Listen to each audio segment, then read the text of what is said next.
and each apply stresses, and also Tsai failure criterion, which will give us the level of damage under certain load. And also today, we like to cover some understanding of infusions using the same tool. The tool, the name is the high CLT, Hanyang classical laminate theory. As you can see that classical laminate theory is not just for the composite mechanical behavior, but the resin flow theory can be covered using these tools. So let me share our screen.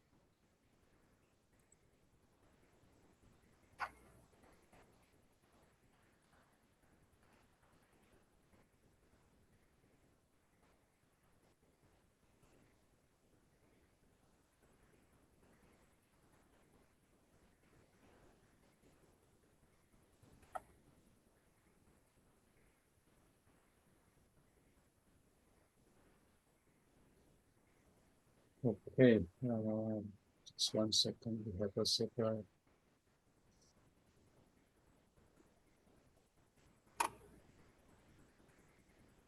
I already share our class note and some tools, but each week this lecture note and the tool are upgrade. So every class I will share those updated versions. Even today at the class, I will share the lecture notes and the tools which we will cover today. Again, today we like to extend to learn about the infusion of the most popular manufacturing process of composites.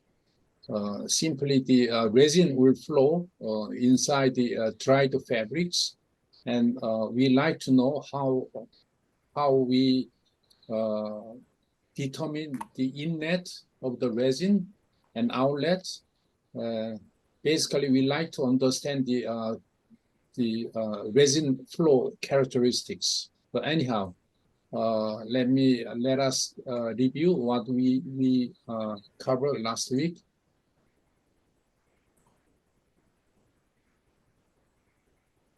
Actually, we don't want to cover the in detail. The reason is that you can refer to our lecture note, and also you can refer to a lot of materials which you can find in the internet. Of course, you can always discuss or erase your questions. I will be happy to answer.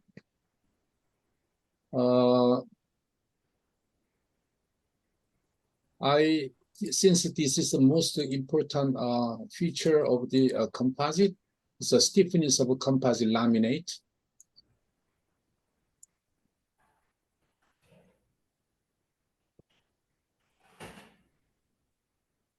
And this selection note you already have it. Again, let's define the laminate sequence. You know, any composite lamina can be layered from bottom to top with some specific composite layer with a different angle. That's basically the layup sequence. Well, we are mainly covering the laminate, flat plate, but this can be arbitrary structures with some geometry, like the airplane wing, or automotive body, or the pressure vessel. Those structures will have a general curvature. This theory will equally apply to the flat. We are considering flat plate laminate, but this can be applied to those curved structures. So understanding of this classical laminate theory is the most fundamental theory we have to understand in design or understanding of the failure of the composite. Anyhow, so from bottom to top, we are having mainly some angles, and each one will have a certain property and thickness. And the most fundamental mechanical behavior of composite in a laminate is the in-plane strain and bending. And bending has a two, okay, so we go to this one first. We have a normal strain and shear strain. This is the in-plane deformation. And also the strain due to a curvature, K1 and K2 is the bending, and K6 is the twisting. Well, some of you may not feel comfortable with this normal strain and curvature, but you need to go through and study in advance as much as you can to quickly understand, follow our lectures. Anyhow, the most important assumption or constraint is that each ply has to deform together. As here, each ply cannot independently deform. They are all glued together. So only in-plane strain, meaning that all ply have to deform together. And also the laminate have to bend. Bend means that a linear strain through the thickness. That is the most important constraint. So for the bending, well, the strain is basically linearly vary through the thickness. That's the bending in X direction, Y direction, and twisting. And so the load we apply is the in-plane load and bending moment. In-plane load means that load is in plane, plane direction. So two directional load and one shear. And moment is the same thing. One side curvature, the other side curvature, and twisting is the moment we are applying. So we there is the definitions of the load and moment. Simply, the load is the summation of each stress, and moment is the summation of stress with respect to the height of the each ply with respect to a middle plane. So this is the definition of in-plane and bending moment. And through these all procedures, we come up with this ABD matrix, which are calculated from each ply property, stiffness, and also the angle. So ABD can be calculated through these definitions. And now the point is that this N and M is the force, and epsilon 0 and curvature is the deformation. So in conceptually, we can understand the force equal stiffness times the deformation. Simply, you can understand F equal Kx. So the K represent the stiffness of a structure. In this case, we have a ABD matrix, which is very popular.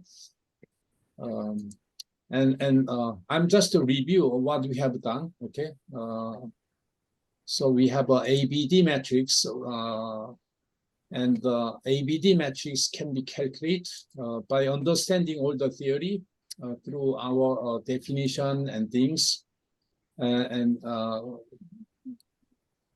also we can define the effective stiffness. Say even though we since we have a lot of different lamina, layered lamina, and each has a different property and angles, but the overall, the laminate may have its own equivalent stiffness, equivalent concentration, etc. So this is a definition of the equivalent stiffness, which is very important in structural behavior.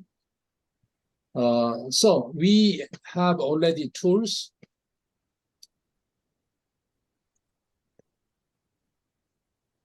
The name of the tool is the HiCLT, Hanyang University Classical Laminate Theory. Now the version, probably you have is a 3.11. Now we have a little bit of a updated 3.12. So this will be shared after class. So we have a several slide. I mean the worksheet. The worksheet. The first slide. I'm sorry. The worksheet is the some version history. You can understand how the version goes. And the main is the one. This is the main structures where you can define all the layups. The first layer and second and third. And now I reduced the number of ply up to 24. You can extend it, you can reduce very easily. As you can see, you can add here like this, and then you can insert, and then you can just copy and paste, and then that's all you need to do to extend more ply. Or reversely, you can reduce the number of ply, just select some columns. Be sure to not to delete this one. You can select and then you can delete columns, and then that's the how you can reduce. Now I like to I reduced up to 24 plies so that we can see all the ply in one monitor easily. So here, as you can see, first ply has the material number 24. Again, 24 can be from ply material. 22 is the one here. We have number 22. 22 is here. Some materials. Any materials can be okay. So in this case, E-glass and MY, some number. This is always the fiber and epoxy. And then this is a material number and angle and each ply thickness. So each ply we have three information, each material, what angle and what thickness. So we just lay up to 24 plies. And then underneath we have many rows. You can see many rows. But we don't. You can easily follow them and then understand the each what does it mean. This is exactly what the theory we went through in the classical laminate theory in the lecture note.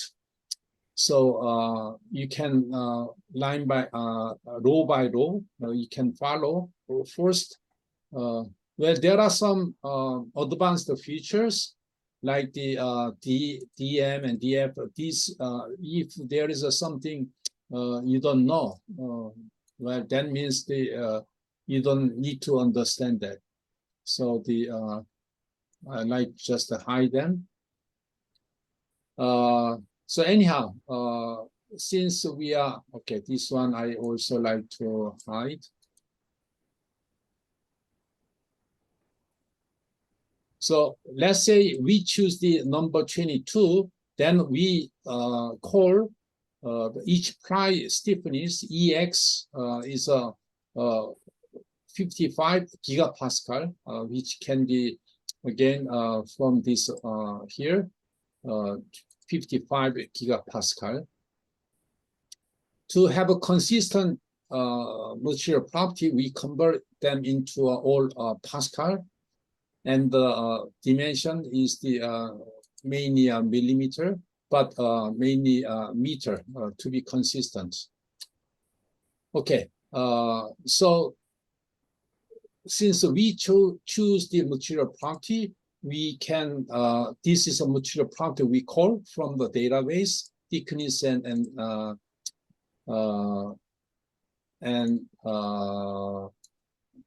this is a ply thickness.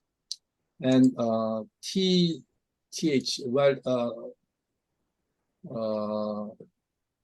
see TTH and TIC, the difference is that since we have a number of ply, this is considered as a number of ply, okay?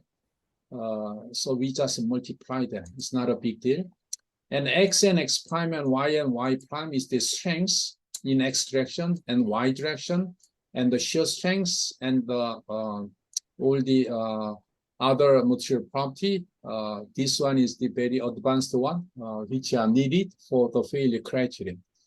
So, and another very important property we call is the permeability of the each ply, KXX, KYY, KZZ, which is also from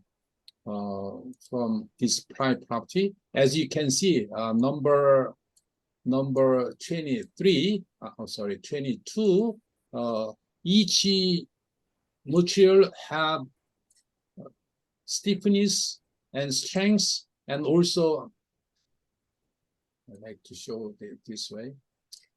So this is the stiffness, and this is a strength.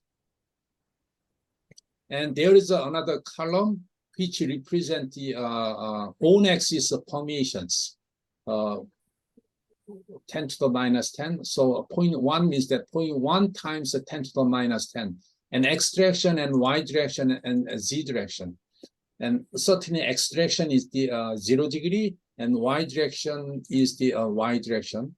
So if this permeability, I mean, you can check the values and G direction as well.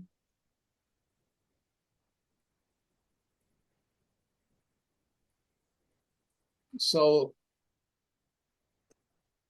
here we have we call KXX and KYY and KZ. We will define further about this the value.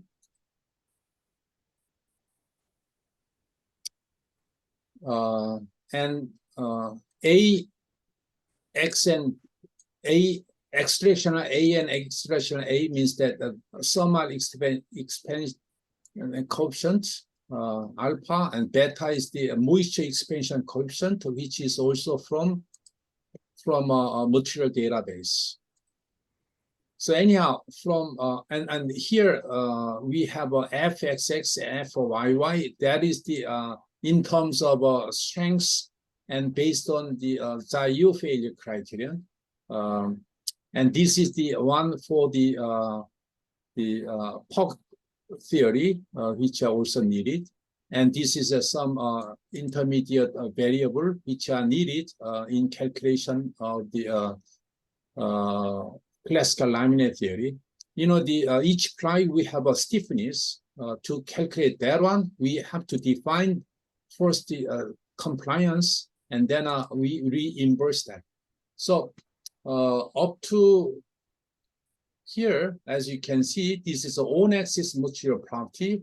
You know, on-axis means the fiber and resin direction, I mean transverse direction. And then off-axis property, what does it mean? Well, each ply will have an angle, let's say 45 degree.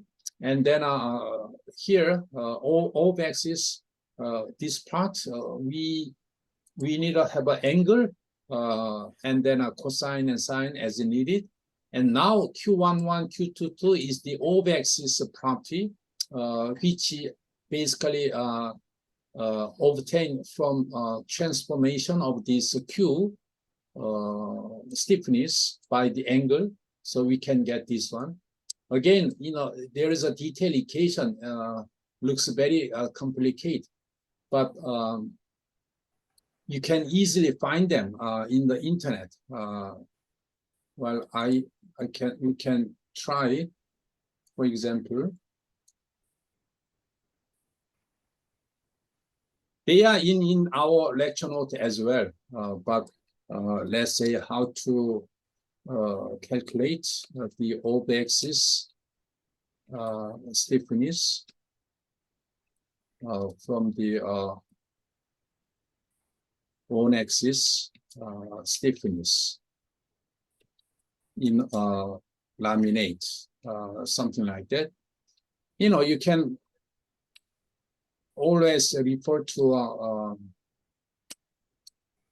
composite. I mean the composite theory in the Google, and also you can ask ChatGPT if you wish, and I'm sure that there will be a lot of equations giving us. Well, this is our lecture note. See, we can find the equation like this. This is a little bit different, but conceptually, we can have all the stiffness metrics for the O-axis. So don't worry too much. Just you need to understand the concept. You don't need to remember all the detailed equations. Again, from here, the equation that goes are from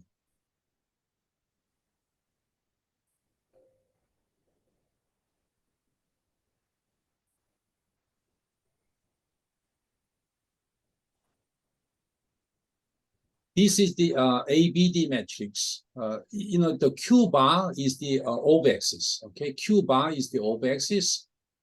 Q bar is the you can actually before this laminate stiffness, we have a section for the O-axis Q11, Q22, and etc. And QX-axis, this is the on-axis, and this is the O-axis. I'm repeating to use the O-axis and on-axis. You need to make yourself familiar with this terminology. The on-axis is fiber and transverse direction, and O-axis is the reference direction. This one. So this is O-axis. This is on-axis. It's very important to understand that the terminology. So anyhow, here we have all the O-axis and on-axis with respect to the angle. Now we sum them up, which will give us all the ABD matrix. ABD matrix, as you can see here, as you can notice that the Q bar is the O-axis, and this is A is the summation of a Q bar, O-axis. And this is A, and B. B is simply you multiply Z height with respect to a middle plane, and Z square is the stiffness D. So this is the theory. Of course, we need to understand how these equations are obtained. There's a simple definition of a load and the constraint in the deformation. That's very simple, and you got that one. But calculation is not that simple. We need to always refer to an equation. So that's why we have a Q like this, and this is an invariant. Invariant is very important to understand. This is the mathematically we can call them fourth order tensor. So each order tensor has some invariant. Invariant means that whenever you change in the angle, the certain physical quantity would not change. That is the invariant. So we have an invariant U1 and U2. This is a purely mathematical, but it plays very important role in composite theory. So we have a Q. And now Q, K11, K12, K22, K12, and K33, we didn't cover yet, but that is the infusions. Infusion, again, I'm going to define that, okay? Don't worry too much. KXS, KYY, KZZ is the on-axis permeability, infusion flow rate. And now we have an O-axis, O-axis K11, 22, and now here, very important term, K12 there, and K33. See, if you look at the this O-axis, there were Q16 and Q26, which was not present in on axis. There was no coupling, but with a certain angle, you can see that there is some coupling term. Similarly, this permeability have the similar behavior K1, 2. So, and also a thermal expansion coefficient, we only had alpha 1 and alpha 2. Now we have a alpha 6. So this is a CTE of the O-axis. Okay, once we have all the O-axis property, now next one is the ABD matrix. Simply we sum them up, all summation of this all, we simply have a strategy to sum them up on the whole column, and as you can see, we sum them up. So this is the basically a ABD matrix of the component, and B and D. This is the ABD matrix. Now permeability also very similar concept. Each ply will have its own permeation, resin flow. Now we have each ply will have a permeation resin flow quantity. We just simply add them to come up with the effective permeability of the laminate. Very similar concept, well, but quite different physics. This is the resin flow, and this is the stiffness of composites. But in terms of mathematics, this is the fourth order transformation, and the permeation is the second order transformation, like the stress and strain. That's why we have only 2 index. And also thermal terms and also moisture term. We didn't define clearly yet, but we will do that. But conceptually, we can apply the load, and we can apply increase the temperature through the laminate.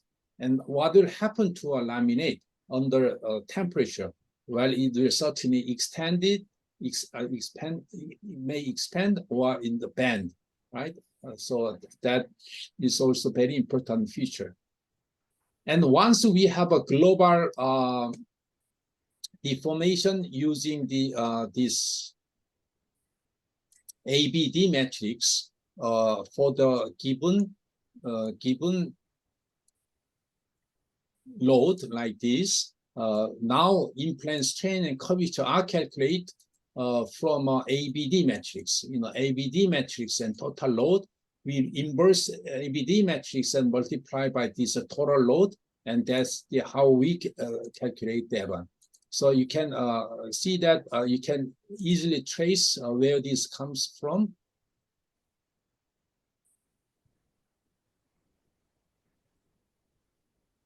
Where this comes from, this is from ABD matrix, and this ABD matrix comes from the each ply the summation, and these guys can be from and you can trace how all the equations are derived from a very fundamental material each material properties and layup sequence and so on. Well, this is the power of the Excel. You can view overall flow and equations. Anyhow, so that's what. So far, we given load, we got the deformation of the strain and curvature. Now, next step will be to once we got the strain and curvature of each laminate.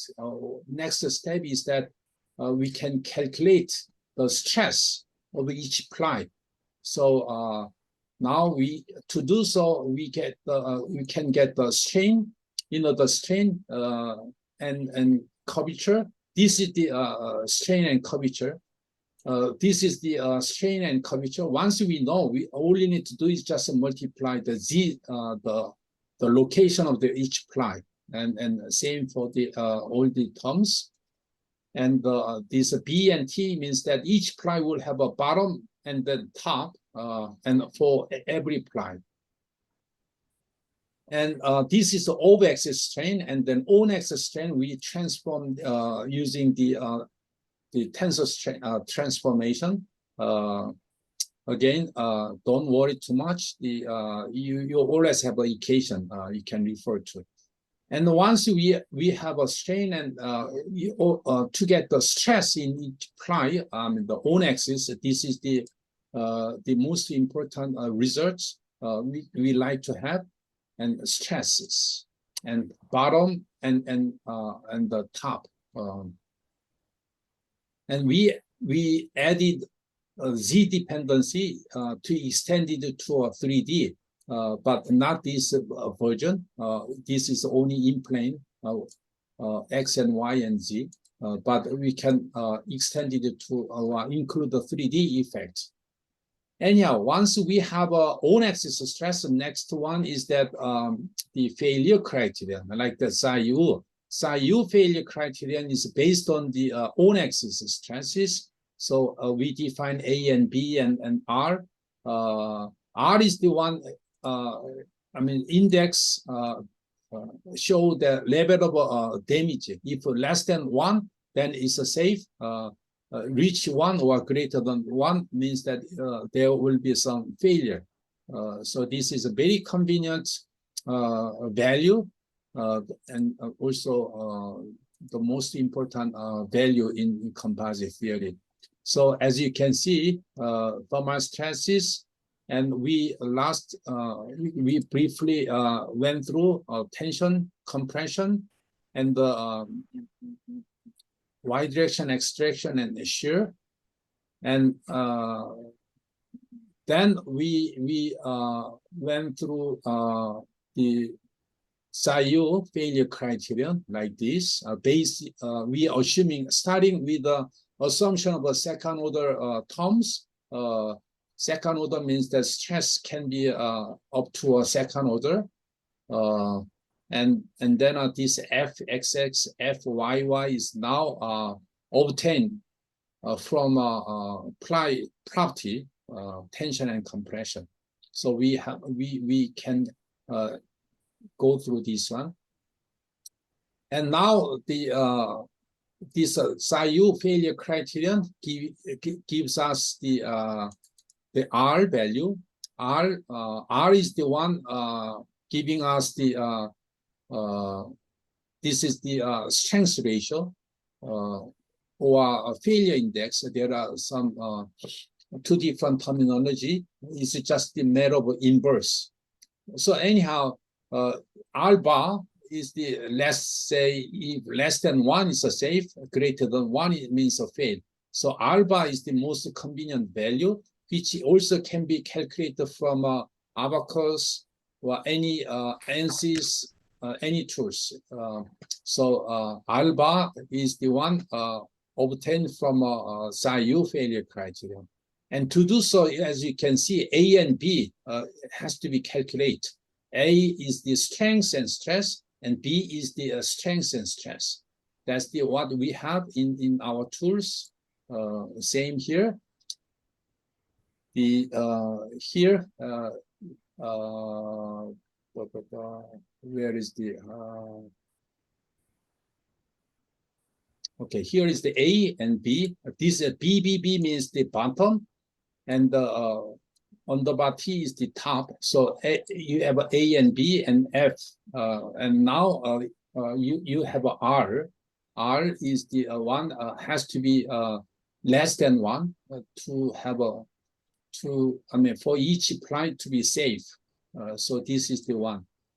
And there is another theory, Tsai-Hill and the Hashin, and maximum stress strain and Prof theory, and everything is here. Now, as a result, rather than just a value, it's always better to see the graph. So as you can see that all the graph. So vertical direction is the Z direction, and X is the quantity. We like to check, see the strain X and Y and S, each component, and also failure index. Here is a Tsai-Yu failure index. That looks weird. I think because of a layup sequence. It's a 45, I just play with some value. I just want to say we can have a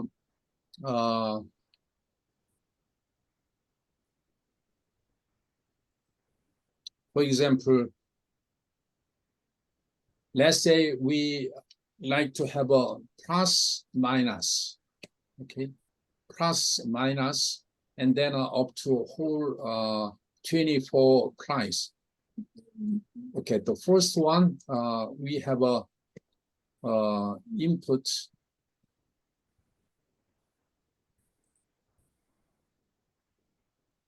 Input, what does it mean input here? Well, input, I like to emphasize it here. Input means that this one. So the this whatever value we calculate can be obtained by iterating this value. So for example,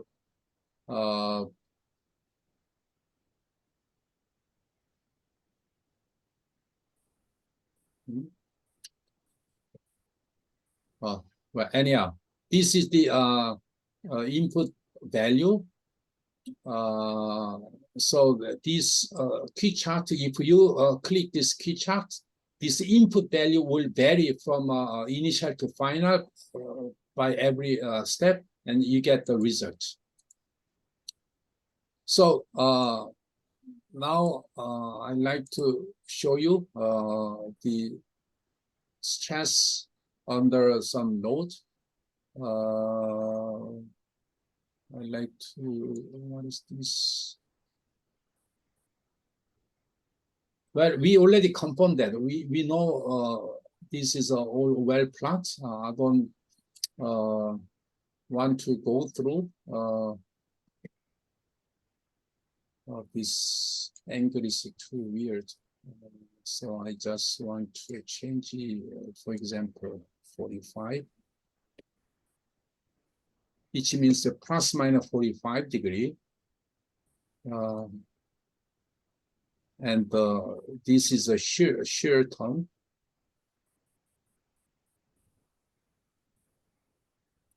And actually the plot is the to whole prime, because I just deleted, you know, it was originally 52. I just delete, I mean, reduced it up to 24. That's why we have another terms, but you can easily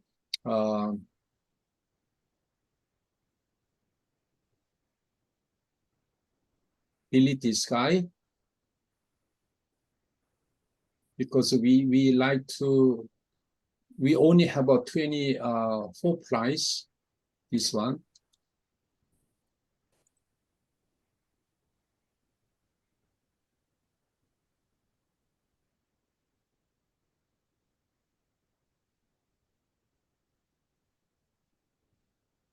Okay, here the as you can see, the a certain load. I like to new window.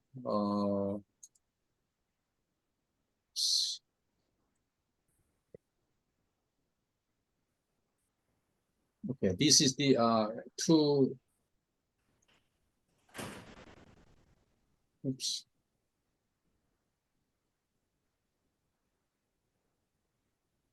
Yeah, this is the old result, and let's try to change the input. For example, let's say you can apply the any load, and you can see that this strain will change. The reason we have this okay, this strain on axis S is mainly because we have a plus minus 45.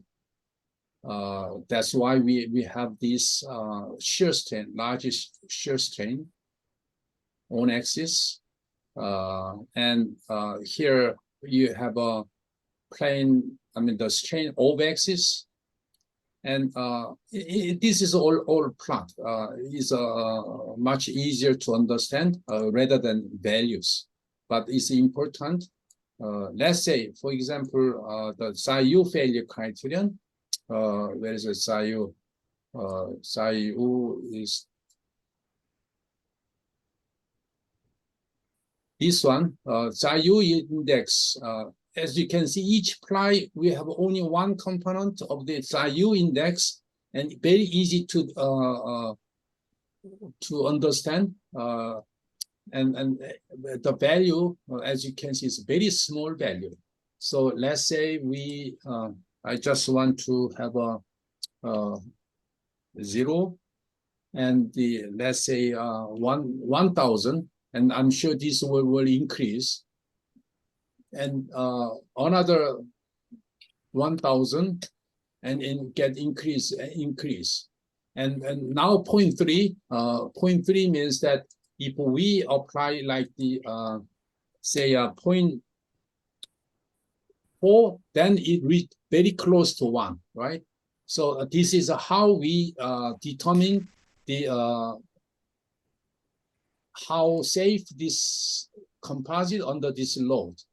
Of course, if we apply a certain load in the y direction as well, as you can see, it reached the failure under the bottom ply.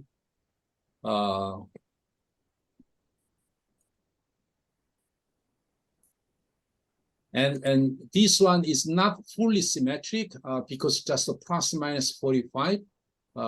So this is the 24 ply. And if we have here, say, make it symmetric, then on the load, as you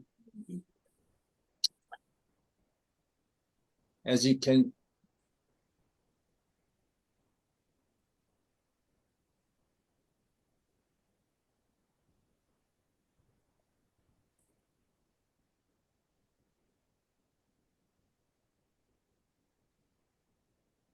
okay, why not fully symmetric? Let me double check.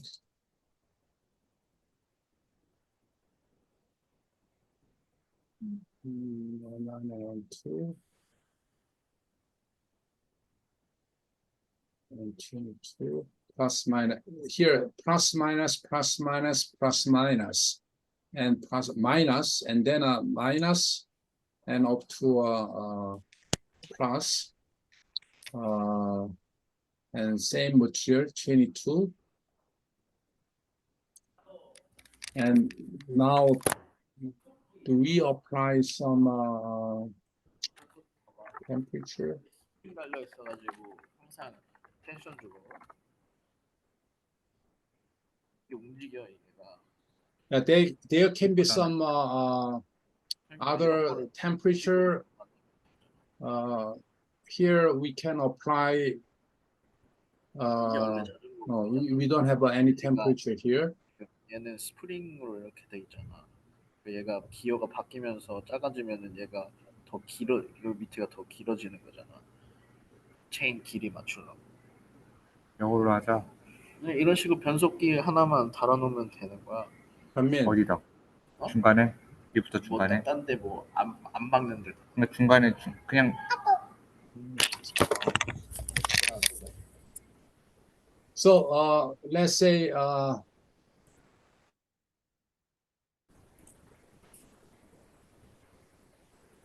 let me see why there is a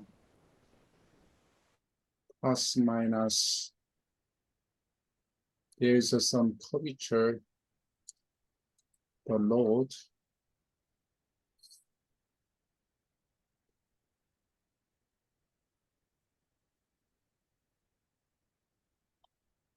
Okay. I'm trying to understand why this is not fully symmetric. Plus minus.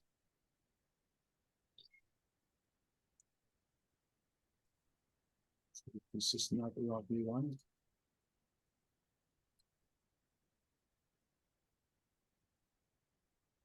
Why there is a strain OX is the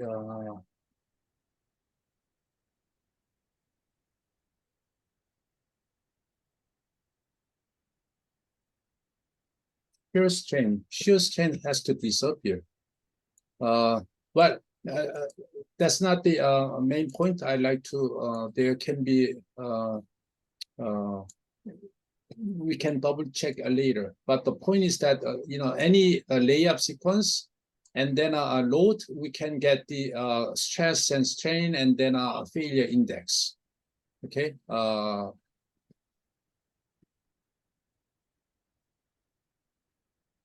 So far, I quickly review what we have done for the laminate, composite laminate on the load. And as you can see, this tool can be very powerful to get the all the stresses and strength ratio for the any ply, any laminate, as you can see that. Well, if you don't have your own material, you can simply add your composite here. So that's very easy to do. Now, okay, this is a brief review of the laminate theory. Now I like to briefly mention about the formation, resin flow. Resin flow, I just want to, okay, here, let's say,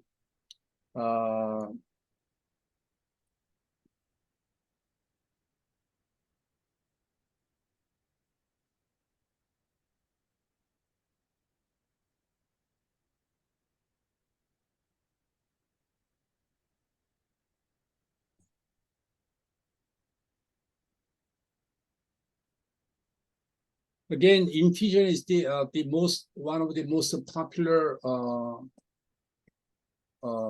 manufacturing process of composite. You have the laminate sequence as we wish, and then you have a resin in and resin out, and it will flow as you can see. This infusion process is well used in making big structures like the wind turbine blade and so on. But the question is that how the resin will flow, the speed in every direction. Depending on the layup sequence, the resin flow will have a quite different flow patterns. And now we like to understand the how the resin flow in every direction for given layup sequence. I hope. Okay, let me just first my apology. I can't understand what's going on, but anyhow, I try to explain what double is. This view graph shows on the left is a value trace for each material. It has a trace values. You can see the highest value is IM6 is 232. That the measure, that's a gigapascal. It's representing a stiffness. And you can see all the carbon epoxy composites go all the way IM6 highest. The lowest is T700 at value 139. So these are the one parameter that represents the stiffness of all composite materials. In this case, all carbon composite materials. So if you have laminates made of these materials, I gave them 5 examples. They are columns. The first column is 090. The last column is plus or minus 45. So when you have laminates is a partitioning of the trace. In other words, you have the highest value trace, say the IM6 at 232. For 090 is divided by those 3 components, A11, A22 plus 2A66.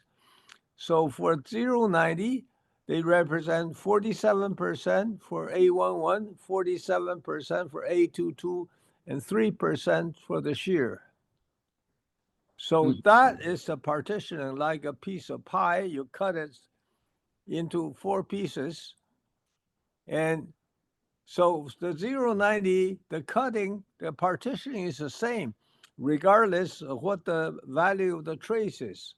So that 47, 47, and 3 remains the same for all carbon epoxy materials. So the only difference between one material and another is the value of the trace.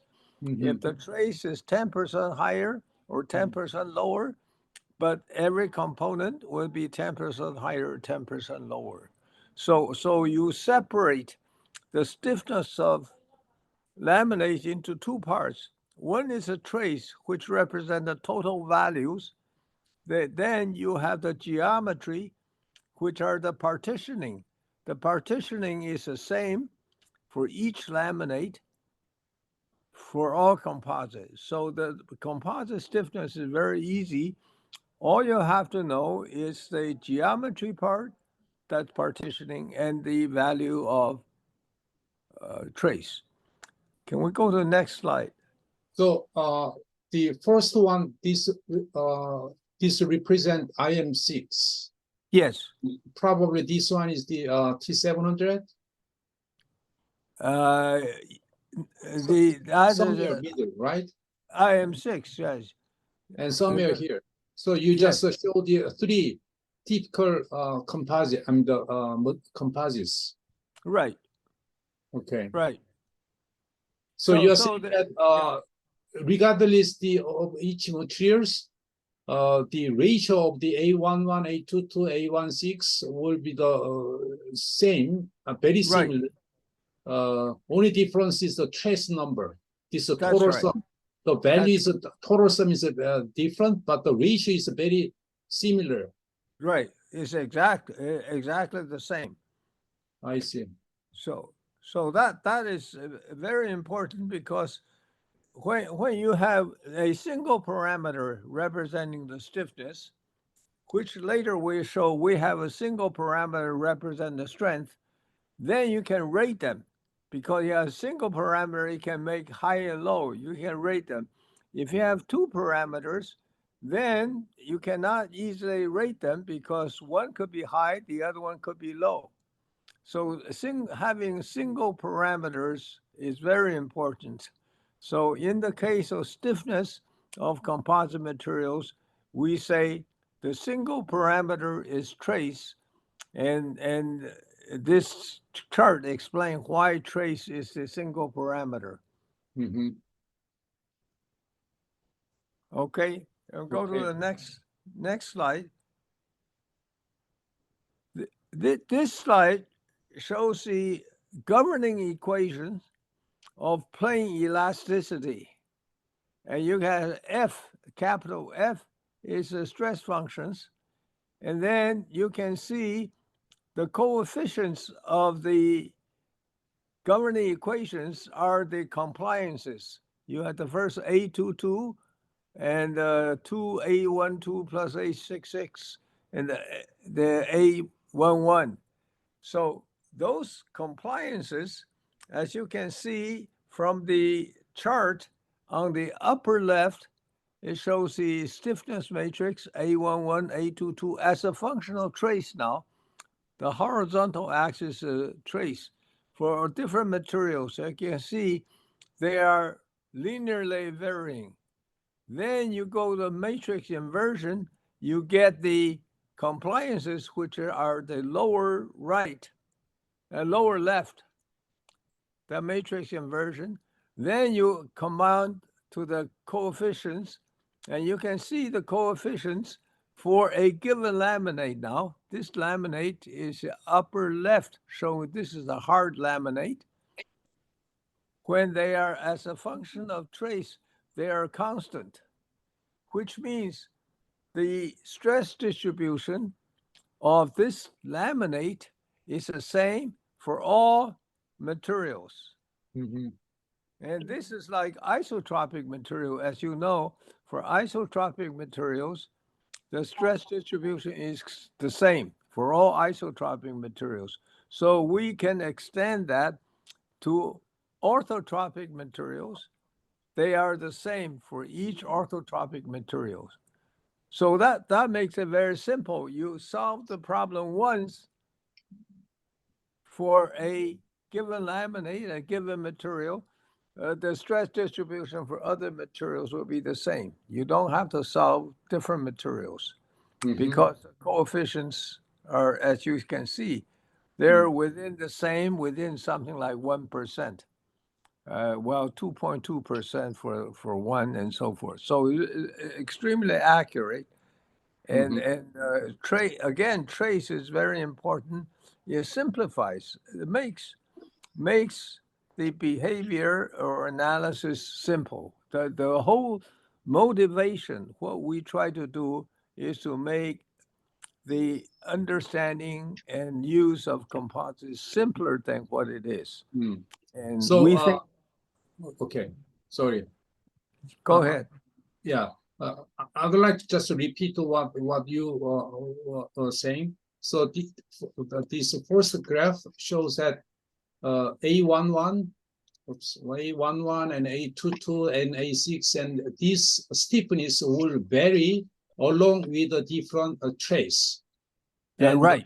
same for the compliance, each component will vary for different trace.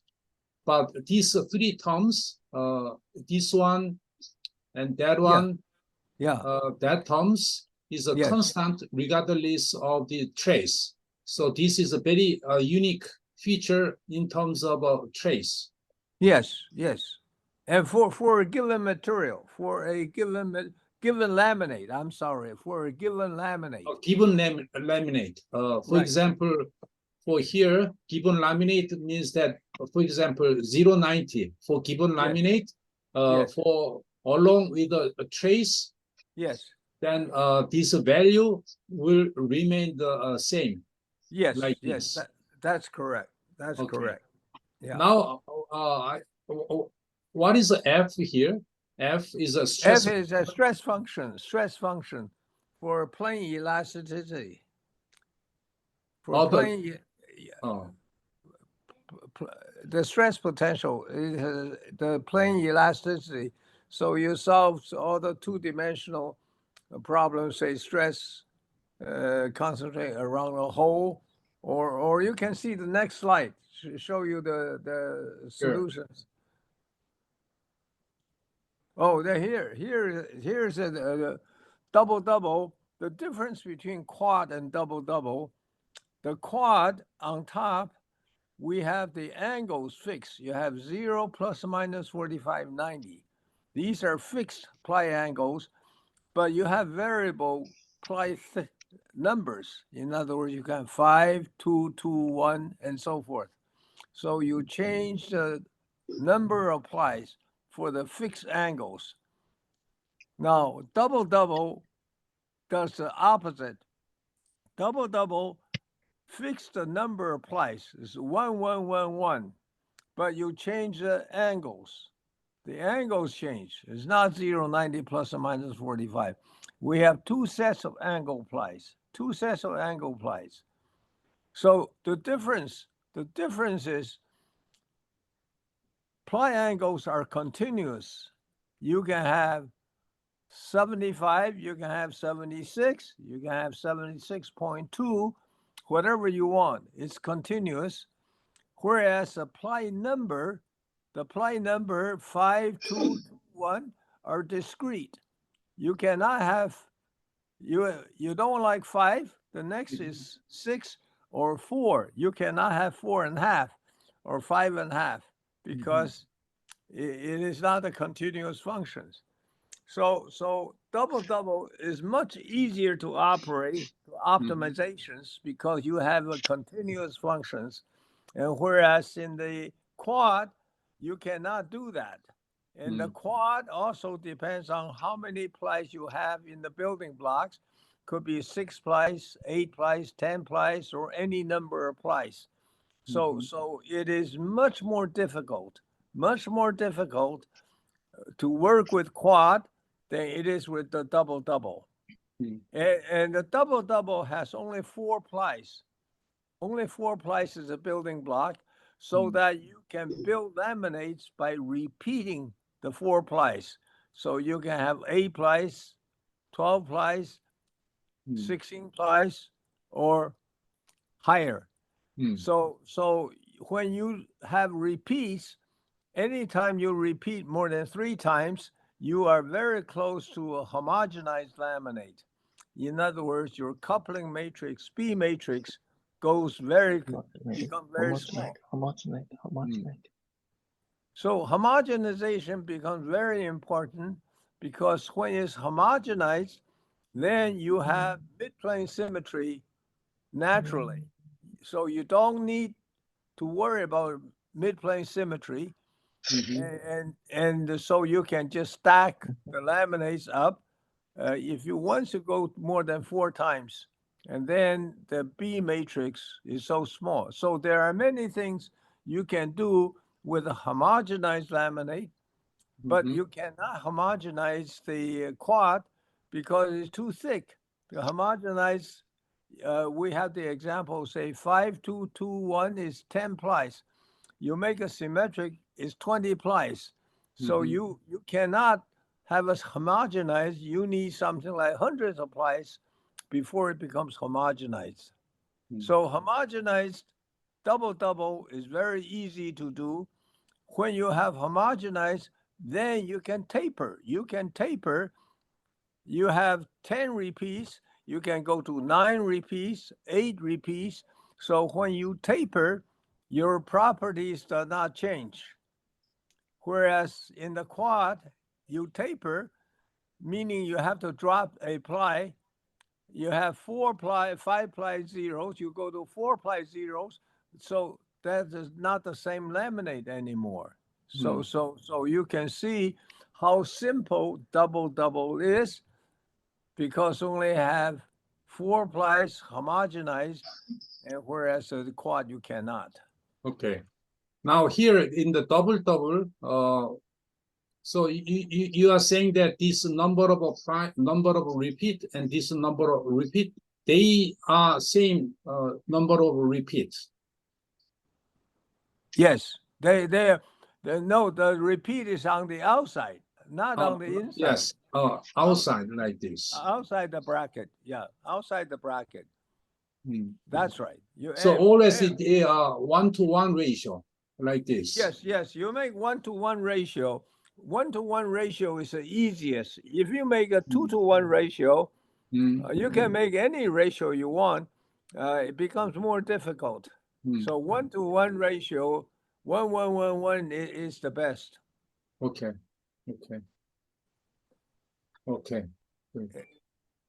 Go to the next slide. So this is another simplification. We have the we call omni envelopes. Omni envelopes is the inner envelope of all ply orientations. On the top is a first ply failure. You use a first ply failure. We show 7. 다 이해했어? Yes. No, sorry. 7 angles. 센터장님이세요? Ah, Are we okay? yeah, we okay. Some of please turn off your mic, all students. Yeah. 이거 So Yeah, so please this go ahead. Yes. omni envelope, we have 7 ply angles, 0 plus or minus 15, plus or minus 30, plus or minus 45, all the way to 90. So we plot them, and the top one is the first ply failure, intact model, and the bottom is a degraded model, give you the last ply failure.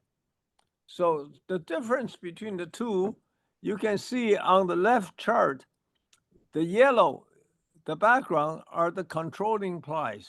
So the first ply failure envelope is controlled by all angles, by, depending where you are, what the strain ratios are. Whereas to the right is a last ply failure, which is degraded, meaning that we let the resin go to 0, and then it's controlled by 090 only. So there's a very significant difference, and that the last flight failure is very easy. So by the time we have a conservative envelope, and this envelope is now independent of ply orientations because covers all ply orientations. Therefore, we can convert the strain, general strain, to principal strain. So that is what we're trying to do. So this area that which Professor Ha just did, that is the isotropic plane, and that applies to all ply orientations. So that makes the failure envelope very easy to describe. It has only 090 controls, nothing else. Next. And this envelope for all different angle, right? Yes, that's correct. The apply strain. The horizontal is a different ply angles. The ply orientations is columns. You have 0, plus or minus 15, plus or minus 30, the columns of the table. Horizontal, you go horizontally. The vertical you just drew are the applied strain. Okay, so this is apply orientation, 0 That's plus right. 15. Horizontal apply then, orientation. Yes. Okay, we have a different envelope. This, for example, this is a 0 plus minus 15 and plus minus 30. Right. Now this unit strain vector means that this direction, right? Yes, that's correct. Oh, so this angle represent this angle, this angle. That's right. That's right. Those each one. So, yes. Okay, so you are trying to say that this value is quite doesn't vary much. No, for the last flight failure, either 0 or 90. Nothing. Or either 0 and 90. That's right. The other angles do not control. Okay. Okay. So this is like a netting analysis in a generalized netting analysis. So you only have fibers 0, 90. All the others. This is conservative now, but makes it very, very simple. Sure. And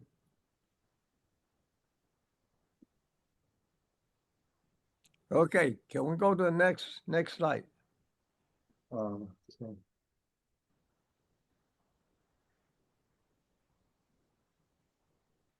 So here is on the left is the last flight failure envelope in strain space, principal strain space.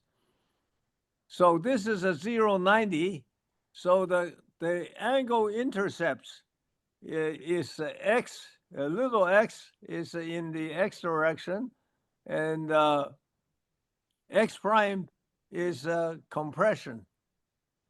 So you have the x prime, y equals x. So you have the tensile strain and the compressive strain. Those are shown in the left. So this strains represent all ply orientations now. So for any given laminate, you can multiply by the strain by the stiffness coefficient. Down the bottom here, we show, for example, you have a laminate plus or minus 60 plus or minus 0, and the stiffness of that is 87, 47, and 15. If you multiply the strain envelope by the stiffness, then you have on the right the failure envelope of 0, 60 in principal stress space. Now, the intercept of this failure envelope on the axis, we say capital X underlined in tension, capital X prime underlined as a compression, and Mhm. Y as a transverse strength, tensile, Y prime as a compression. So those four uniaxial strength you can measure. Those are easily measured, whereas in combined stress, we only talk about, but it's so difficult to measure. You cannot do the combined stress test, not as easily, not as confident. So that the conversion from a strain space or omni-strain space, last flight failure, to the corresponding stress space is very easy. You just multiply by the stiffness. So that's what we do. Let's go to the next slide. Any question here? So these now in general we have a three strain, epsilon x. I mean 1, 2, 6. But now here is the principal strain domain. Right. So we don't have a shear strain. No. You see, this is a principal strain. That's Right. why. Only two principal strain. We don't have a shear strain. Right. And you call them as the omni envelope. Right. Then we get a principal stress only, no shear stress. Mm-hmm. And that's easier to do. You can represent the total strain or stress in the principal. And you can do that because it's isotropic, because it's independent apply orientations. If you don't do that, you don't the omni, you cannot make the conversion. But you here is x, and here is the x. Yes. And here is x and x. I mean, here is a y. Right. You see, in the stress space, Oh, it is not. X and Y are different. It depends on what the angle is, depending on what the double lamina you use. okay. We show the, say, plus or minus 0, plus or minus 0, plus or minus 60, and where the X and Y are not equal. But you're saying that in strain space, the x and y, the failures, the envelope will have a same component in x and y direction. Yes. In the strain envelope, X equals Y, because that's the 0 and 90. They just they are, Sure. yeah, Okay. they have the same values. Right. So here we plot an envelope. We have two envelopes. One is the top is 75 and 15. The bottom is 45 and 0. And you can see the blue is a failure envelope. What we like to represent the failure envelope is by a circle, which is in red. The circle has the same area as a failure envelope in blue. And the center of the circle is not at the origin, is somewhere showing in the cross. Mm-hmm. Now, we can plot on the linear plot, and the blue envelope is a blue line, and you can see the largest values, and the two I showed. And then the red is the circle, having the same radius, have the same area. So what we're trying to say is the radius of the equal area is a single parameter that we need to represent the strength, like the trace for stiffness. So this, I give two examples, and we have Excel files for those who are interested in. We give you the file. You can easily calculate on the left side. on the left side, I have a little table there. First, I show the materials. It's a T800 Sci-Tech. Then the double is 75 and 15. Then I show the radius, which is 1226, and the major diameters, which is a total sum in there. Then I have the delta X and delta Y. Delta X, delta Y is a displacement of the center of the circle from the origin. Then the slope happens to be 45 degrees. When the slope is 45 degrees, the delta X and delta Y are equal. You go to the lower ones, which is 45 and 0, then you can see the delta X and delta Y are different because the angle is 15 degrees. The inclination, the major diameter is 15 degrees. The major diameters in the top is 45 degrees. So these calculations are Excel files. I can give it to you. You can calculate. They plot the failure envelopes and calculate the radius. Yes, you The replace. total area of this area will be the same as the circular one. Yes. The So red, this and the blue are the same area. That's how we determine this radius. Well, you calculate, you integrate along the the failure envelope. But how about this eccentricity? You need to move the center of the circle. Well, yes, you have to move. I go do that, and then I you have to calculate where the center is. Okay. The center is not at the origin, as you can see. Okay. So, Okay. so just a geometry is easy to calculate. Okay.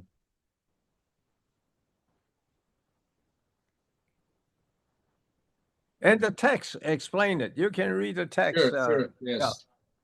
Yeah.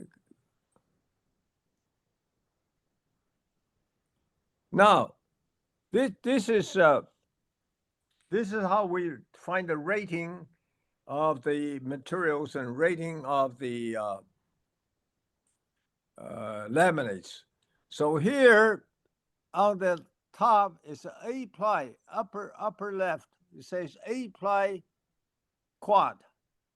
So the A ply quad, I show a table, the 3 columns, number of zeros, number of 90, and number of plus or minus 45. So the first one is 512, meaning I have 5 zeros, 190, and 2 plus or minus 45. Then we go you have quasi-isotropic. So that is 1. How come 1, 3, 4? I got, should be 2, 2, 2. You mean this is a 512? It should be 2, 2, 2. Well, what's going on? You mean this one? This is A ply. Right? No, 422 is not. See, it should be 222. 222 here. 224. I'm sorry. This quasi-isotropic is wrong. It should be here. 224 is quasi-isotropic. So anyway, these are the 8-ply quad. They are not the only ones. I just selected some of them. Okay, there are other combinations. So when you have 8 plies, I'm doing the X prime. X prime meaning this uniaxial tensile strength of the laminate. So I have 5 materials. I have the T300. and then followed by T4708, then T8 Tsai. Those are 3 carbon materials. The first 3 columns. The reason they are picked, the T4708 is very close to the master ply. That master ply is the average of all the ply numbers. So the T300 is one of the lower bound, and the T8 is the upper bound. So I show 3 columns. They represent the middle and the upper and lower bounds. All other carbon epoxy composites should fall somewhere in between. So I have the values of the X prime. This is a compression now. For all these laminates, 10 of the laminates, they are listed in the volumes. Then I add E-glass. Then I add flex. So, but important part, I enter each one. I have to calculate each one. I get that each one from the previous chart. Previous chart, if you can go back to the previous chart, show where the X prime value is. You can just go back. You mean the previous one? Yeah, just previous figures. Yes. Here, yeah. No, you pass. You see, this is X, X prime. The previous figure, I'm sorry. One more. Here. This is X prime. X prime, you can show the compression, uniaxial compression of that particular laminate. So for each laminate, I can find X prime, Y prime. You can read from the failure envelopes what the values are. So I have this case, I just go show the uniaxial compression for the various laminates. Can we go back to the chart?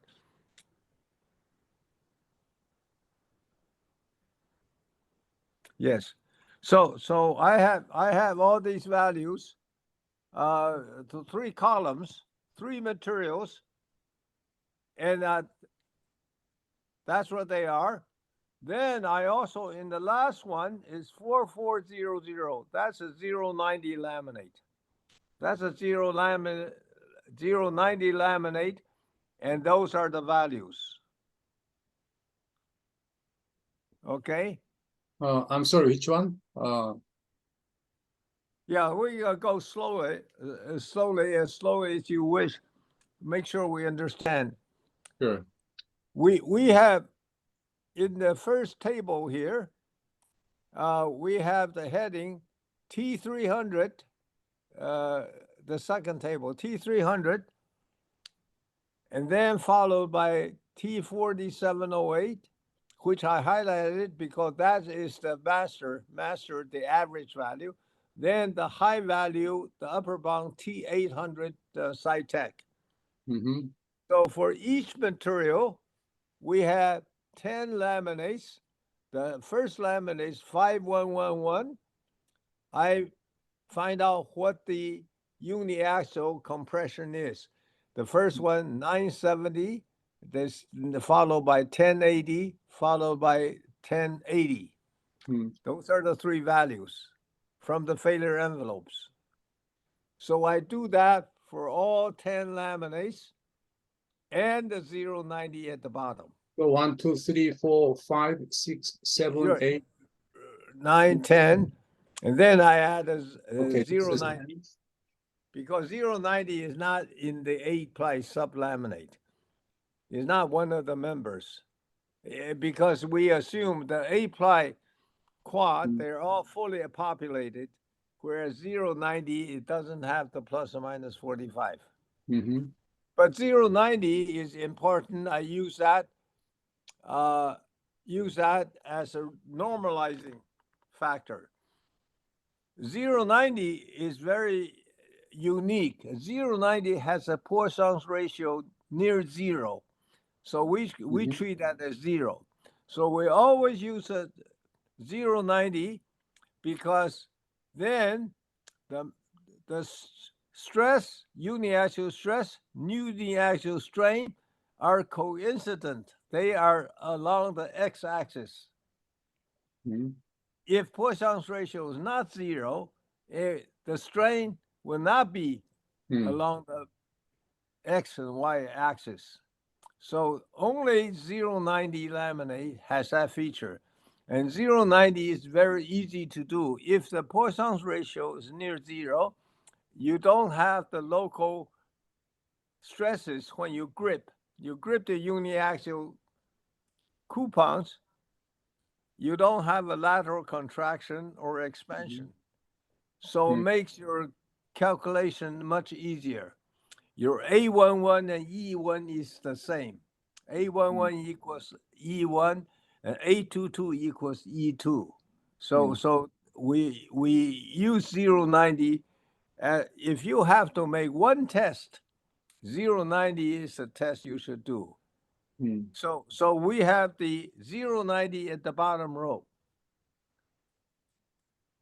So we have the X uniaxial compression for 3 carbon epoxy composites plus E-glass plus flax. That's a natural composite. Sure. So then we normalize it. What you do, the next table is X prime divided by the master column. The master column is a T4708, the one that's highlighted. We divide everything by that so that you can see that volume equals 1, and all the other columns, of course, will be different from 1. Hmm. So you have all the value, then you take an average of each column, each material, and then you can find the standard deviation, a coefficient of variations. So you find out, and that is what we call a material rating. The material rating, and it's very accurate. You can see down bottom, the coefficient of variations is 13% for the flax. The flax is, we're not sure about the data, but for the glass is 9%, but for the carbon epoxy, 3%, 1%, and 0%. You know, when there's a 3%, your measurements of stiffness is no better than 3%. This we're talking about the strength. The strength, compressive strength, variations is always in the between 10 and 20%. And the rating by calculation give you 3%. In other words, the rating is more accurate than you can prove by the test. Hmm. And it turns out to be very close. There, one is 1, there's a 99, the other is 90. So you look at the lower column, the lower left column, that is 5 materials we plotted. The top is a master, and there are 10 columns in there. 10 columns represent 10 laminates, representing 10 laminates. Of course, the first reference is they are perfect. There are no errors. But you go to the T800 Tsai next to it, you can see how close they are. In other words, the average value is 99% compared with the master, and the variation of different laminates is within 1%. Then you go to the next one, which is a T300. T300 is lower. The average value is 90%, but the coefficient of variation is 3%. So in other words, your normalized, you can separate laminates from materials In other words, the variation normalized material, each material is represented by these 10 different columns. And you can see glass is much lower and flex is even lower. Mm-hmm. But normalization is very important. It tells you that they are very, very, you can rate materials. So of the 3 materials you have in compression, they are hardly any change. If they represent the bonds, upper and lower bonds, then all materials will have very similar compressive strength. So Okay. that's what we say. Hmm. In these, you don't really need to measure compressive strength. Compressive strength is so hard to do in the first place. Mhm. And according to our rating, it doesn't change that much. Hmm. And that's a very startling effect. We showed later the tensile strength is not true. Tensile strength varies tremendously. So let's go to the next one. We rank laminates. Okay, so this we consider A ply quad 0, Yes. 90 plus or minus 45. Whatever Yes. combination here, we have a very much consistent value. Yes. For even though these values will just differ by the materials, but the Yes. whatever layup, quad layup, the value Yeah. will be pretty much consistent. This is the Yes. value representing. I mean, this one value will represent flex regardless number of ply quads. Yes. Yes. Yes. Okay. That's really surprising. We didn't expect that. So this is not the double. This is the No, this is not double. This is a quad. We show double later. It's the same thing. okay. You This show same double. observation can be applied to a double, of course, right? Yes, the same method. Double. We apply for tensile strength. We apply it to 10 ply sublaminate or any laminate. Okay. Yeah. Well, I just like to let you know that some of our students here attending this your lecture is that they are capable perform any Yes. types of test. Yes. Some of the PhD students are from some institute of the testing, performing tests. I mean, they Yes. have all different types of testing machines, and Sure. they can make the coupon, and they Yes. can also do a biaxial test. Yes. So I In just fact, let you. yeah, they should look at the data they have. Take the data they have and put it in this table Right. and see what happens. Okay. Because the rating, you can rate. This is very easy. This table tells you how you rate it. You take one material, you rate them by column. The next one, we rate them by rows. That gives Okay. it the rating of the laminate. So So- let's say we have a certain another composite, say Yes. carbon, for example, thermoplastic. Even Yes. this theory may well apply to a thermoplastic. Yes, it So- should apply. So let's call them material whatever A. Then that A composite, the carbon thermoplastic, we can Yes. do some test, and then we can show this value will be pretty much consistent. Yes. That will be In very. fact, yes, that's exactly right. In fact, that's why we have the glass in there. We have Okay. E-glass. In other words, the variation of carbon and variation of E-glass is the same. Hmm. And which is, before this, we didn't think so. In fact, we always think materials are random. And no relations. In other words, you have a given materials, given laminate, you get what you have.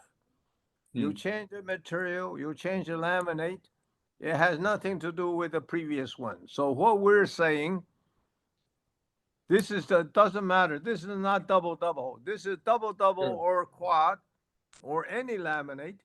Okay. That is not true. You only need to test one laminate. You can scale all the others. Okay. Yeah, Okay. that's what we're really leading up to. I see. Okay. Good. So you can do this. The next table shows how we normalize by this table. When we do the rating of the laminates, we just normalize by row. So we normalize by the 090. Everything there's in the third table, the last table, is we normalize by the 090.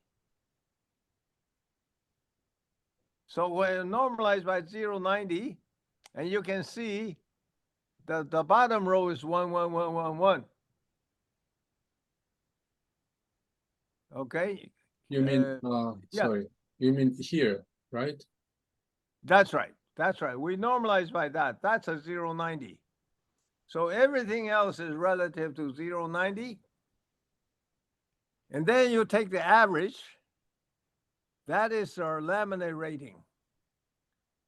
Hmm. You take the average and the accuracy. You look on the coefficient of variation. You look at the coefficient of variations. It's very small. Still, in most cases, less than 10%. So The last you column. mean The here, last column. right? The last column is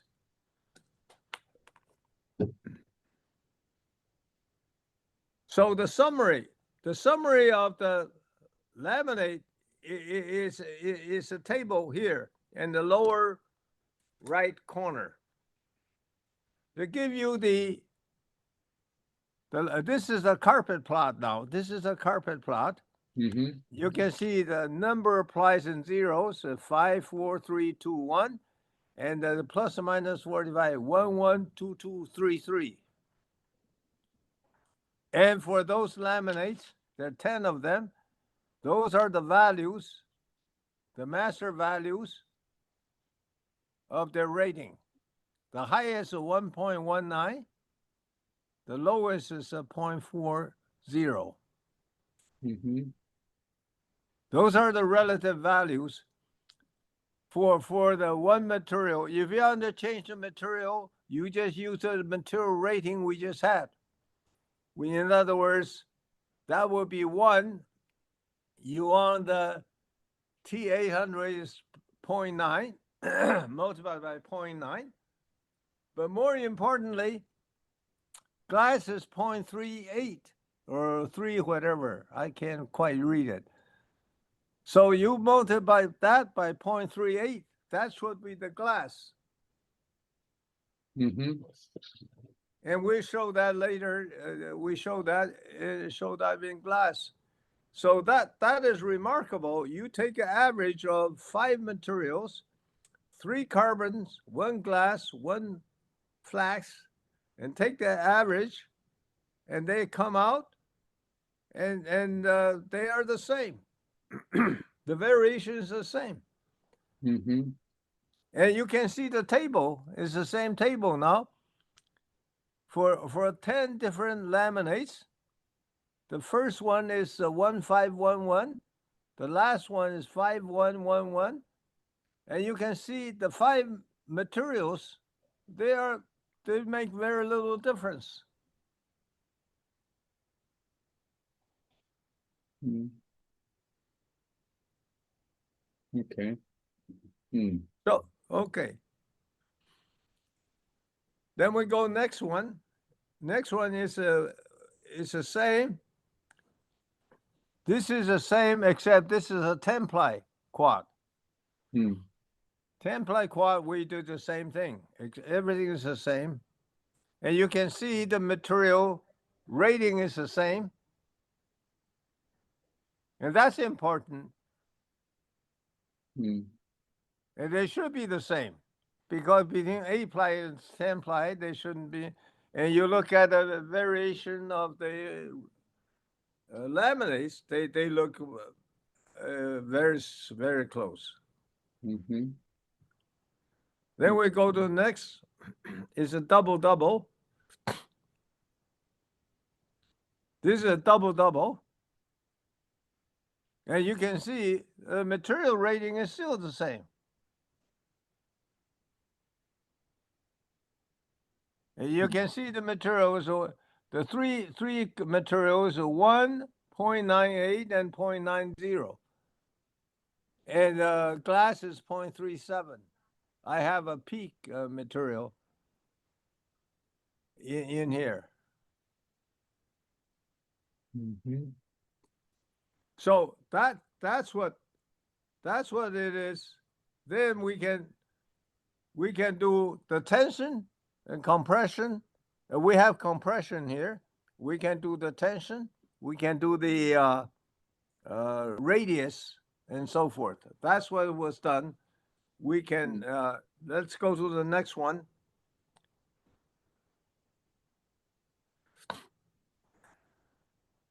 This is we normalize it. This is not important. Let's go to the next one. Yeah, here it is. We show. Could you raise a little bit? Show the raise up to. We plot. Oh no, I want to. Yeah, we plot materials and laminates. So materials, we plot the three materials. Well, no, I'm sorry. I had different materials. I have three materials on the left, Mhm. and the last one is the T. That's with a value of 1, and the rating of the next one is 0.95. The one is 0.86. Then I have laminates. These are the quad laminates. The first is soft laminates. Mhm. Soft laminate. Next one is hard laminate. The next one is quasi-isotropic. I use that as a baseline. And the next one is a cross-ply 0.90. So Mhm. I plotted, this is a no-hole quad. This is a no-hole quad. I plot the blue is a failure envelope. Red is the equivalent circle. And the cross is the location of the center. Now, we plotted all these. There are 12 of them. And then I had the value of the circles. The first one, upper left, shows 457. That is a megapascal. That is the size of the radius. 457. Could you point that out? That's for the soft materials of the IM. Upper left, right? Upper left. The upper left, 457. That's the size of the circle. Yes, 457. And so for each one the circle, you have a number. That is the radius of the circle. The radius of the circle. So you ratio the radius of the circle that come out to be relative to the quasi-isotropic. We make that 1, and that shows 9.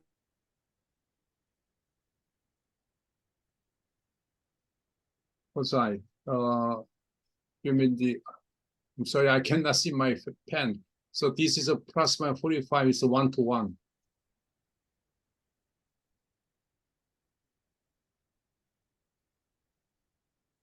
You mean, I'm sorry, I can't, I'm sorry, I cannot hit. Aqua color. I missed your voice for last 10 seconds. Yes. So anyway, when you get, it means that they are all locked in. So you only need to know the property of 1. You can scale all materials and all laminates. And Okay. on the bottom here, we shows that, for example, you know the quasi-isotropic of the one material. And you can see how you can ratio, you can scale all the others. Now, You mean the scale means that you starting from here, you scale this way, and Yeah. you scale this way, right? Right. It says a ratio. That's 1.4 into the 0.90, and when 0.95 for that, and the point of or so forth, and you can scale everything. Mhm. Okay. Now, of course, you will not get that perfectly in real life, but at least you should know what you expect. Mm. That is very important. You have some idea what it should be. Rather than blind testing. Right now, people don't know what it is. They say they test enough to get A allowable, B allowable, and then they think that is correct. But that is quite different from what we're saying. We say, yeah, the relationship, if I know one, I can scale the others. Mm. That means that, let's say we can start with this. This Yeah. is the plus minus, 0.90 cross ply, easy to make. Yes, Like, and then we can reverse scale this way, yes, and Oh, then you can scale, scale yeah. this way as well. yes. You should be able to scale everything because you have single parameters. See, Mhm. you can scale on the stiffness because you have single parameter, and you can scale for the strength because you have single parameter, and that's what the Lamb calculator does.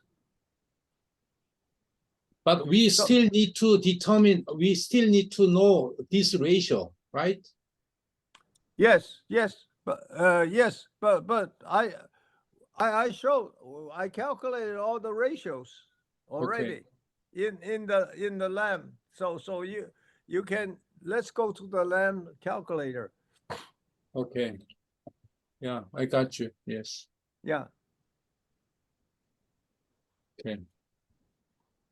Yeah, this is just a different one. This is a no-hole double-double. The double-double is the same thing now. I just repeated. Uh-huh. The previous is a quad. This is a double-double. And then go to the next one. We do the open hole. Uh-huh. No, I didn't do an open hole. Yeah. Oh, No, Okay. I didn't. Yeah. But I have one for the open hole also. sure. Yeah. Hmm. Yeah, it is very interesting that for different materials and different layup sequence, all you need to Yes. do is just pick one of the laminate, Yes. and then you get the R, and Yeah. then by just scaling Yes. for different layout, different material, that's all you need to do. Yes. Okay. So you can, if you can show, we can explain what that Lamb calculator does. Hmm. So this circle basically, represent last ply failure. I'm sorry. This circle Yes. is rather first ply failure or last ply failure? This one is last ply failure. Last ply failure. Yeah. Okay. Yes. I didn't do the first ply failure. The problem with first ply failure is we don't know how to measure it. Sure. Because it's so difficult. People say acoustic emission. That's really not very reliable because the noise can come from many places. Right. The noise could be from the machine. Noise come from the slip, and you really hard to say the noise came from the failure of the 90-degree plies. Right. So and there's no knee. We say there's a knee. So you have to, by slope, but that depending on what laminate, you don't see that. Hmm. So I said the last ply failure, at least you can prove. It's not, at least it's a one piece become two pieces, and or you can use DIC or some other method. Sure. Yeah.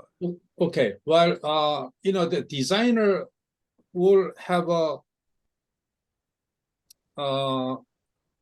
they need to clearly understand the first ply and the last ply failure. Of course, the Yes. last ply failure is very easy to observe, but when we Yes. design the structures, we have to consider the when the damage will start, and then Yes. reach the last ply failure. In between first Yeah. ply and last ply, we may consider certain life. Yes.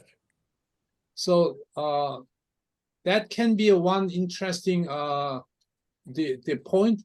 Say this is the first ply failure, Yes. and this is the last ply failure. We can prove with more experiments. I mean, your theory using the more the data, we can prove that by observing this last ply failure. I'm thinking, we have a capability of a fatigue. Yeah. How can you suggest to further verify this one? Let's say we can start with a certain point here. Yeah. Either one axis fatigue Yeah. or biaxial fatigue. We are capable to that. Yeah. Well, you can, if you believe,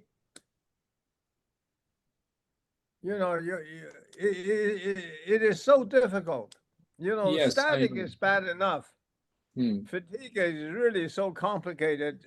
But if you say fatigue is the same, follow essentially the same pattern as the static, then you can use this rating system. Sure. But at least you have some idea, and then at least you have a reference point. And you say that the fatigue failure is the same as static failure. So you do the uniaxial. You can only do uniaxial fatigue. It's so difficult to do biaxial fatigue because Yes. there's too many variables. And so you do uniaxial. We may think that this a little larger circle like that. So let's say this is the number of cycle to failure wise. This is gonna be just the one, and the bigger one will be the number of cycle will be the 10 to the 5 or something like that. Yeah, sure. That can be very much advanced topic, but some designer may consider I mean, design in terms of number of a cycle. Right. The other way, you done this. You did this years ago. The other thing we can do is fatigue. Instead of using fatigue, you measure residual strength. Residual strength. Just measure residual strength. Okay. If the residual strength doesn't change, then you have no fatigue failure. So you measure residual strength. Maybe you can do the residual strength with this rating system, and that may be more realistic, and you can do the residual strength test. What you really want to do is to make sure you have a residual strength that is very close to the initial static strength. And that, if that's a reasonable thing, that fatigue will not hurt you. And then this method, rating, and rather than do the SN curve, try to convert the SN curve into some kind of rating. If you can rate it, you can scale it. That's the point, I think. Okay. Well, so let us go through this the description, and then we like to come up with a certain proposal saying what kind of test we can perform, and then you can also suggest to us what kind of test would be needed or would be useful to verify this theory. I mean, you already done many many way, but if you want us to do a more test, that will be please let us know. We don't have enough data on double. That's our problem. Okay. People don't trust us because they say two things. They say they don't trust us. I'm exaggerating. First, our work was not refereed. In other words, it's not published in journal. We write our own books. And there's a reason we write our own books, because we can write and we can publish. Sure. And we can do that in a short time. But we are writing papers. This is an example of paper we're writing. So we say we subject our work to referees, and that would overcome one of the criticisms. The other criticism is that not enough data, but all the data that we have, there's nothing to show that double is weaker than the equivalent quad. In all cases, either equal or higher. So there's no, so far we don't have enough, but we're generating more. And so if your student wants to do work, I would say generate the data on double. Just not enough. You mean in terms of stiffness or in terms of strength? Stiffness and strength. Stiffness and strength, and no holes and with holes.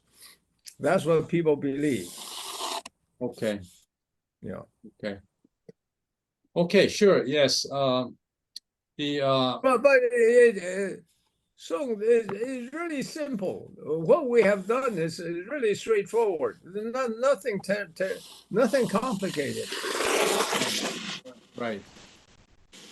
Yes. But most people don't do what you have done. Most people don't. They say, they don't like to change. They don't even know what it is, but they don't like to change. And I think it's a big mistake, because you don't want to change, then suddenly the world could change on you. And there's nothing that will stop double. We're convinced of that, because it's such a better, simpler laminate. And get rid of so much of the problem that the quad has. But we don't, as I say, we have our people. We have NASA on our side, which is really terrific. We have at least one. We don't have the Air Force. We don't have the Navy. And we don't have the National Science Foundation, but we have NASA. And we have Airbus. We don't have Boeing. We don't have GE. But we have, we have Northrop Grumman. Sure. And hopefully we have you and your students. Yes. Well, some of our students, PhD candidate, about to choose the specific topic for their PhD dissertation. So it is a right time. So I would like to discuss with them about your topic. That's why I actually invite them to be here to listen to your lecture directly. And so we can do many tests for a carbon composites. And also, this is the one of the tool which I used to develop, but I can easily add that the invariant theory. This one, simply each column represents each row. Each angle, and the good things with this is that we can do two variable, and then we can perform a say double means that two angle, right? So we Yeah. can vary Yeah. one angle from 1 to 90 and the other one angle Yeah. from 1 to 90, and Yeah. then we can plot and very Yeah. quickly. So it Yeah. represented, this one is the plus minus theta, I mean the Yeah. one Sure. angle, one double, and Yeah. this row is the other plus minus another one. So Sure. we can calculate. Yeah. We just chose the many different I mean the stiffness and Parsons ratio, whatever, for different Yeah. angle combination. That's why it takes Yeah. a little more time, but it basically takes a minute to get all Yeah. the variable. So well, I can certainly use your tool, Yeah. but this one can be extended to many different material combination as Sure. well, and then Yeah. together with the experiment result. Yeah. Yeah.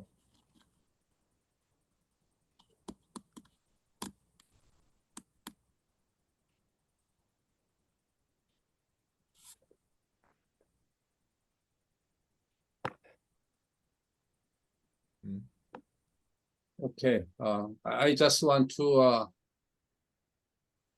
show the what kind of result we can have. For Yeah. example, this is the E1 equivalent, Yeah. and again the X, this is the double. This is a double Yeah. double.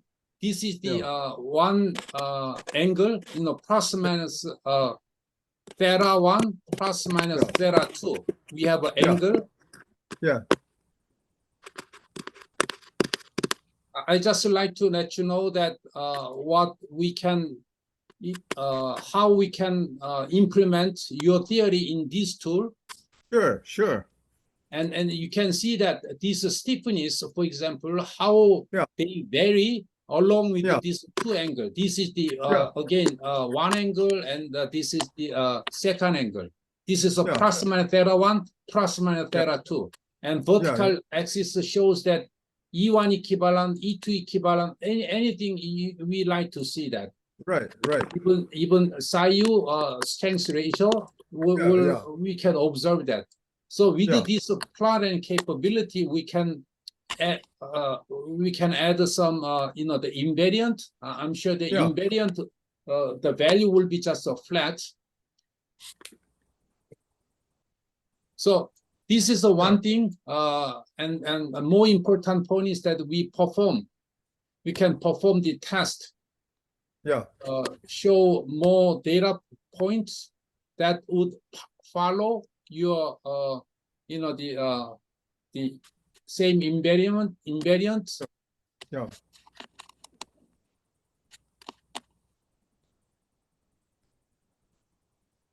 Okay.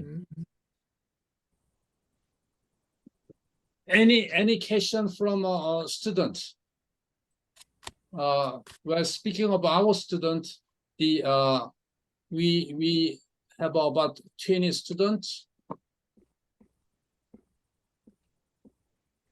You see, they can do so much because in double is a new field. You can do a lot of things, which they don't have data at this point. And whereas you work with quad, yes, number one, all the easy problem being solved. People have solved the easy problem. The tough problem, if you haven't solved, I'm not sure you can ever solve it. So I think the double being a continuous function will allow you to do optimization so much faster, so much more accurate. I think that there's a lot of things you can do with double that you cannot do with quad. First is the continuous, is a field based, and then the other one you can homogenize. When a material is homogenized, then you can do many things with the homogenized that you cannot do. You no longer have a stacking sequence problem. people struggle with stacking sequence with the quad. Mhm. But if you have a homogenized laminate, we only have really two stacking sequences, not Mhm. infinite numbers of stacking Mhm. sequences. So you can deal with that, deal with the toughness, and deal with many of the issues we think will be much easier to deal with than with a Okay. quad. Sure. And so that's what it is. Yeah, Okay. Okay. yeah. I think it'd be great. You can generate data. Sure. Bearing. One thing is that the people are still worry about bearing and they're worried about interlaminar failures and the same issues. And but Mm. hopefully, double makes it much easier to do.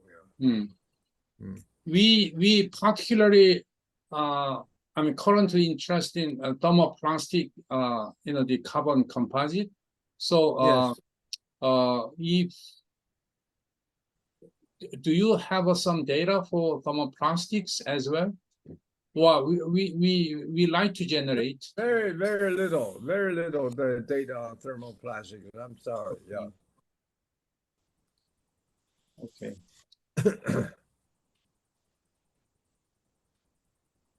You see the key to weight savings is tapering. Mm. Yeah, homogeneous laminate you can taper. So most structures are not tapered. Mm. For quad, because it's very hard to taper. If you taper quad, your optimization will go crazy Mm. because you have to.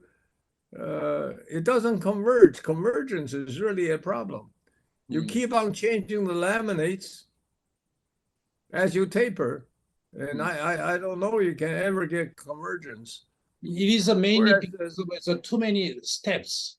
Each Yeah. I drop off, you have dropped so many because the plus minus 45 and 090 is too thick, one group.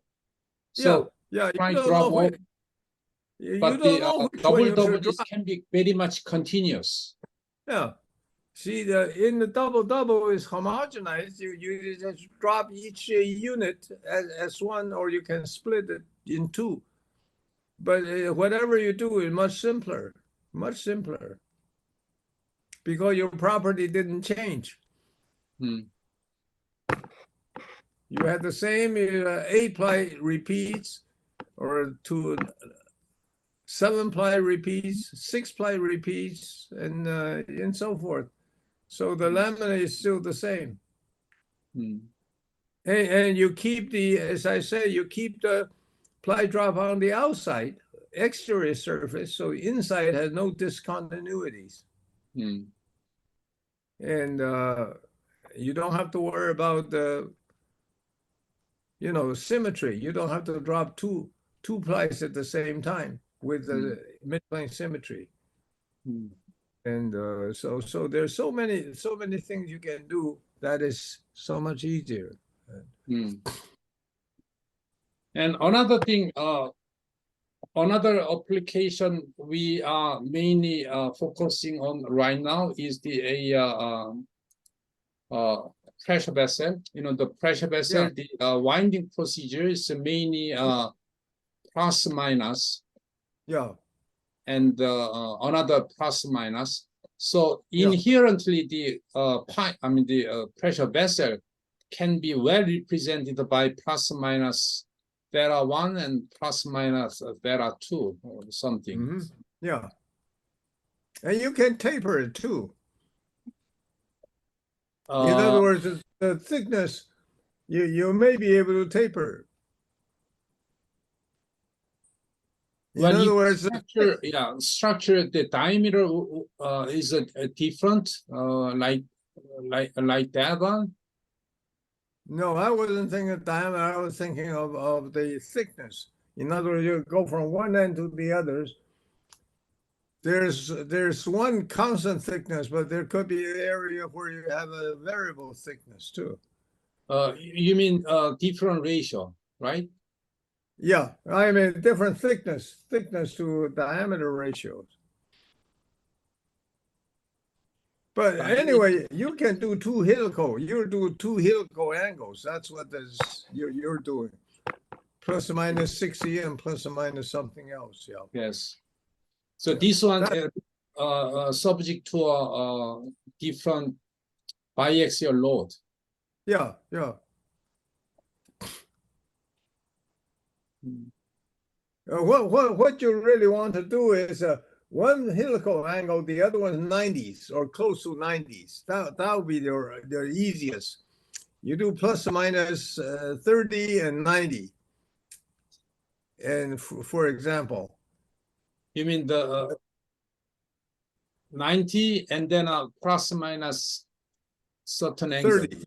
Yeah. Plus of some angle plus 90s. The 90s is good because it tighten up your Sure, we always need to have a hook. We call right. hook. You make a 90 to carry the load. You find out what the other angle is. That's You know, right. it's- Yeah. Stay with the 90s and then find the others. Yeah.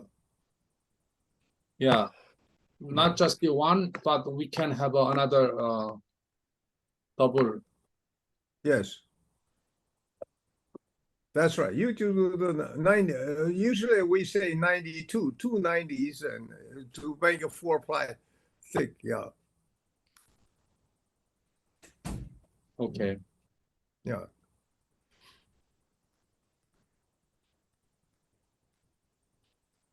And they had an Airbus study. I mentioned that in the abstract. I didn't mention Airbus because that's not. They don't want people to know. Okay. Their upper wing, the upper wings, they have 210 quad laminates for the upper wing skin. Uh-huh. Can you imagine 210? And 210 is replaced by one double of 0 plus or minus 0 plus or minus 54. Okay. So 0 is one special family of the plus minus. I mean the Yeah. double, right? There's a one or 90 or 0. Okay. Yeah. Okay. So you're saying that this 90 is the one special plus or minus theta. Yeah. I think that's what we recommend for fuselage also, any cylindrical shell. Right. Okay. Well, yeah, we really appreciate your participant, and we hope to have you here again. We Sure. have every the class every Wednesday from Yeah. 3 to here local time 3 to 6 o'clock, 3 hours. Yeah. Your time is, I guess, the 8 p.m. to Yeah. 11, huh? Yeah. It's almost 11 there. Yeah, that's right. That's So, perfect. If you have another time, we like to have you here again Sure. Wednesday, Yeah. and hope to Hopefully we get the Zoom working. I don't understand why I don't see the I'm share. sorry. Yes, I should have let you know I'm the practice in advance, but we can Yeah. do it next time. Yeah. And okay, we will come up with some certain proposal or some plan, and then Yes. saying what we can do, Yes. and then you can guide us. Probably you as one of a PhD committee, if you don't mind. No, It's I'd be too much happy work. to help. Yeah. So anyhow, No.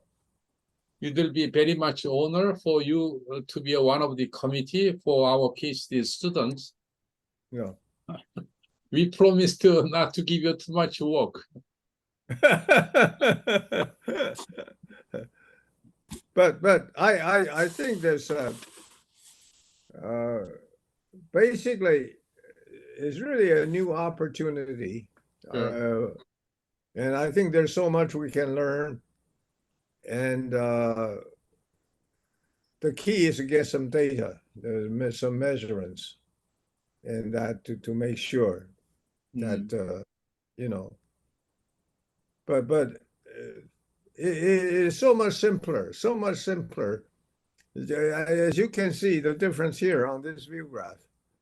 Right. It- I mean, and I totally agree that, you know, there are too many material property to measure. yeah, We as a designer, so we are often get you know, overwhelmed by the number of tests. yeah. So if there is some consistent way which can give us the simple and easy to follow, that will save us a lot of you know, effort, time, and money. Yes, yes, yes. We found out the only difference is 3 parameters. In other words, trace. We need trace. Trace is very easy to measure. Just take a longitudinal stiffness and divide it by 0.88. Sure. Yeah, you just the Young's modulus, which is you know, you can use a fiber property and multiply by the volume fractions. That will give you the EX. EX divided by 0.88 is a trace. So you don't even need to measure it if you know the fiber properties. So then you need X prime. We say X prime, you know, pretty much constant. So you only need to know X. X is you probably the only thing you need to measure. You measure from the 0 to 90, you get X. That'll be very, very easy. Then you can scale for all the others. Then you only need to test the lamina you use. In other words, your pressure vessel may be 90 plus or minus 28. And you only need to test 90 plus or minus 28. You don't need any because the from the 0 to 90 laminate, you should have some idea what the value is. And all you have to do is validate it. So I think the idea of design allowables for something that is a random variables, I think they treat them as a random variables, is totally wrong. The strength and stiffness are not random variables. And I think that is a fundamental difference. If it's a random variables, then you have a problem. You don't know which lamina you should test. They usually test hard, soft, and quasi-isotropic. But if you don't use any one of them, you cannot interpolate. You don't know how to interpolate. And then you spend all the money, A, allowable, B, allowable. I think it's crazy. The handbook 17, they have the B allowables on the ply properties. But then how do you go from ply to laminate?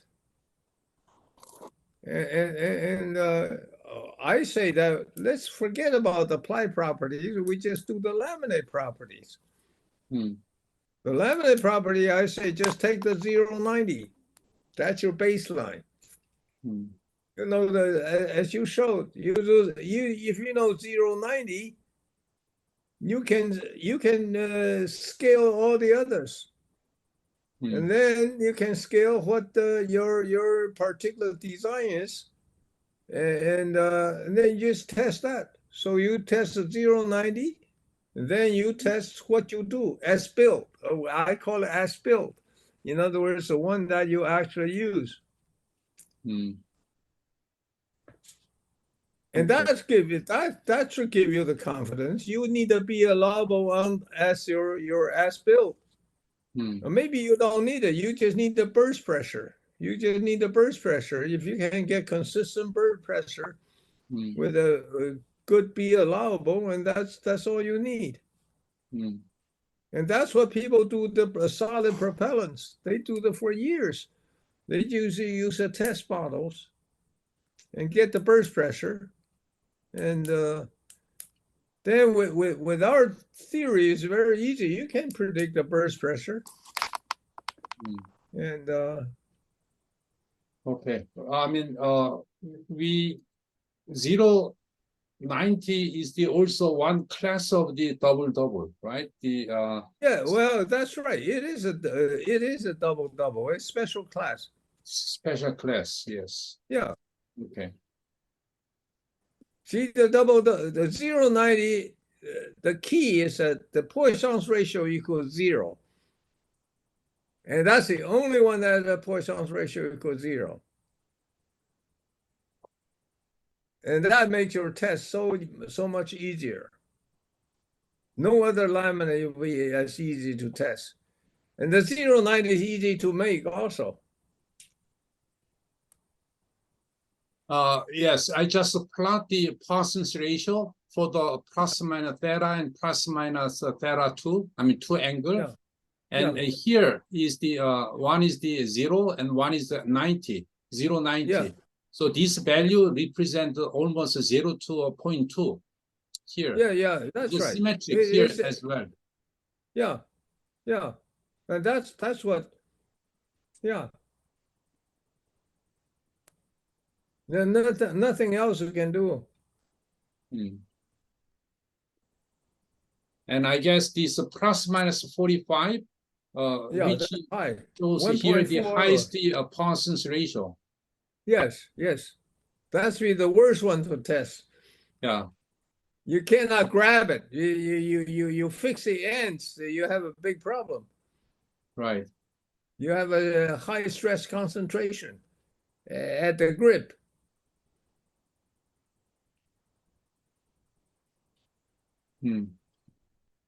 It's not exactly plus minus 45, it's something like the 35 or something. Yeah. Okay.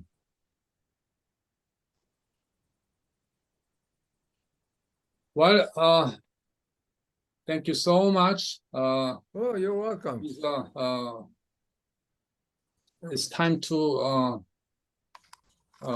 finish our class. Yes. But it is a really honor for us to have you here as a wonderful lecturer. Again, as I said, we will get back to you very soon, and then we will have you here again at the same time on Wednesday. We can freely discuss. This will be, I'm sure, a great opportunity to students as well. Yeah. I will give them some homework. Okay. Okay. So, all students, now is a time to close the class, and then you can leave. Thank you so much. And then I just like to, Professor Tsai, I like to just talk to you for a minute after this. I mean, after students leave.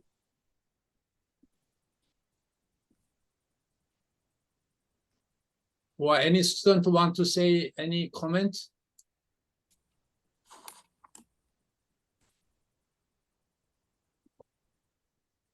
Okay, I like to take a photo, all of you, together. Would you turn on your camera? Then we can take a photo all together. I mean, the student, please turn on your camera.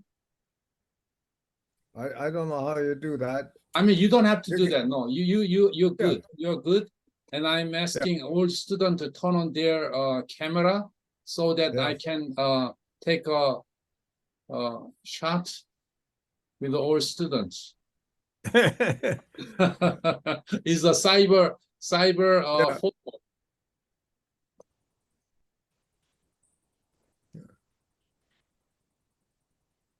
And half of us is Chinese. We have many Chinese students I see. From Yes. China. from China. Yes. I see.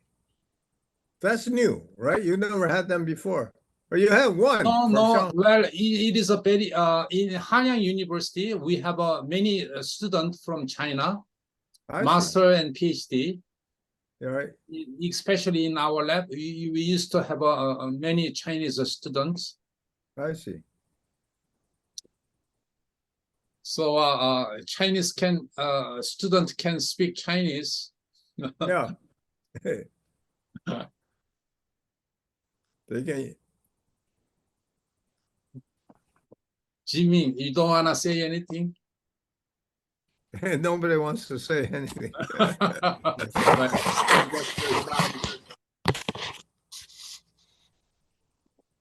Maybe next time. This time, Yes. maybe not. Yeah. Yeah, please turn on your camera. So, Professor, you can see all of us, right?